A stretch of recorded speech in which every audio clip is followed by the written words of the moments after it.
In under 24 hours, a city of 84,000 people absorbed a wave of humanity equal to 70% of its own population. Not over a year, not over a month, in a single day. This is not a refugee camp on some forgotten frontier. This is European soil, a Spanish city on the African continent with EU flags flying over its town hall. And in the last week of July 2026, it very nearly came apart at the seams. By the time the chaos settled, dozens were dead.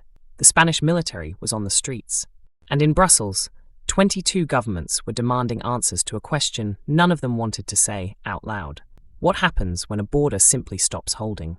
This is the story of Ceuta, and why it may be the clearest warning sign yet of what's coming for the rest of Europe. Ceuta is one of the strangest places on the map.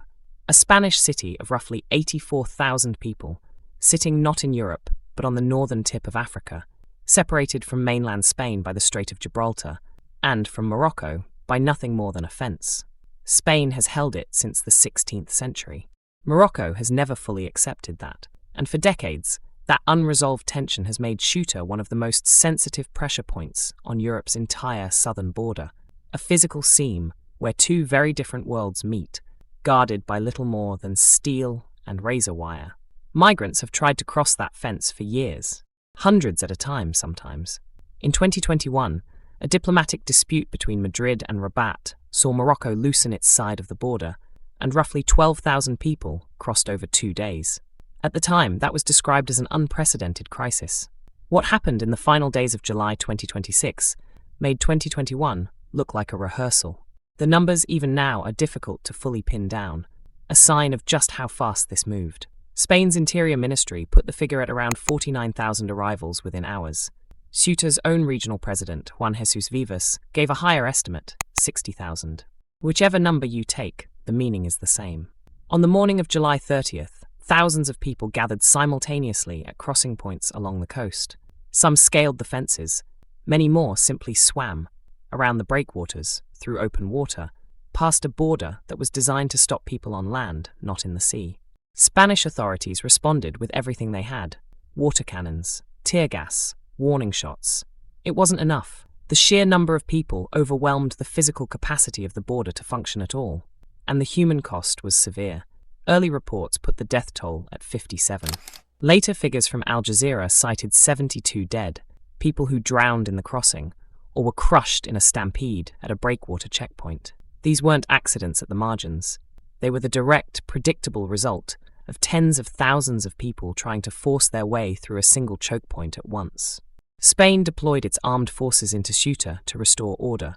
Simultaneously, similar attempts were reported at Melilla, Spain's other North African enclave, where migrants clashed with police there as well.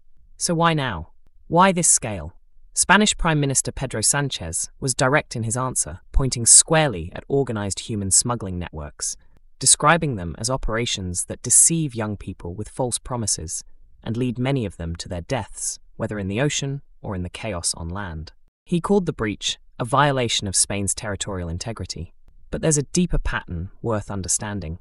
Morocco physically controls its side of this border. When Rabat wants to, it can seal that fence almost completely. And history shows that when Morocco loosens that control, as it did in 2021 amid a diplomatic row with Madrid, the numbers crossing into Ceuta spike almost immediately. That doesn't mean this event was manufactured for political leverage. But it does mean the border's permeability has never simply been about Spanish enforcement alone.